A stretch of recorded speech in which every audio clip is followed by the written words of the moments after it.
les meufs ont décidé de ne plus coucher avec aucun mec. Plus de mariage hétéro, plus de dating, plus de cul, plus de grossesse. C'est le mouvement 4B qui prône une vie sans mec.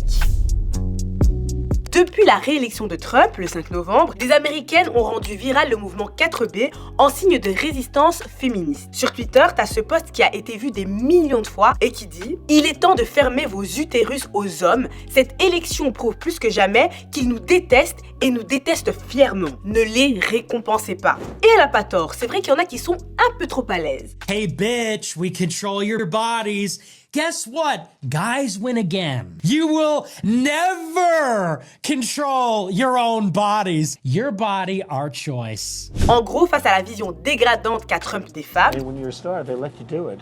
You can do anything. Whatever you want. Grab them by the pussy. certaines ont décidé de réagir et c'est pour ça qu'elles ont décidé d'intégrer le mouvement 4B. Et je dis intégrer parce que ce mouvement, ça fait un moment qu'il existe. Le mouvement 4B a été initié par des femmes en Corée du Sud en 2010. Alors l'abréviation 4B vient de 4 mots qui commencent tous par bi, qui signifie non en coréen. Non aux rencontres amoureuses, non au sexe, non au mariage et non à la grossesse. L'idée, c'est d'une part de protester contre les discriminations et les violences sexistes et d'autre part de s'éloigner des attentes traditionnelles et patriarcales dans cette société où la misogynie reste encore monnaie courante. C'est aussi un stop aux standards de beauté imposés par la société. Par exemple, certaines protestent en se rasant la tête ou en arrêtant de porter des soutiens-gorge. Mais jusque-là, c'est vrai que c'était un courant assez marginal qui ne concernait que la Corée du Sud. Seulement, en voyant Trump élu, certaines Américaines ont eu peur de voir leurs droits bafoués. Rappelons que Trump, en plus d'avoir été reconnu coupable d'agression sexuelle en mai 2023, vient de nommer 3 juges conservateurs anti-avortement à la Cour suprême. Donc logique que les femmes ont flippé pendant les élections. Et ça s'est confirmé dans les urnes, plus de la moitié des femmes ont voté pour Kamala Harris. Sauf que ça n'a pas empêché Trump de remporter les élections. Du coup, maintenant, elles sont sur les réseaux sociaux et elles expliquent qu'elles font la grève du cul. Ah bah oui, vous faites les malins,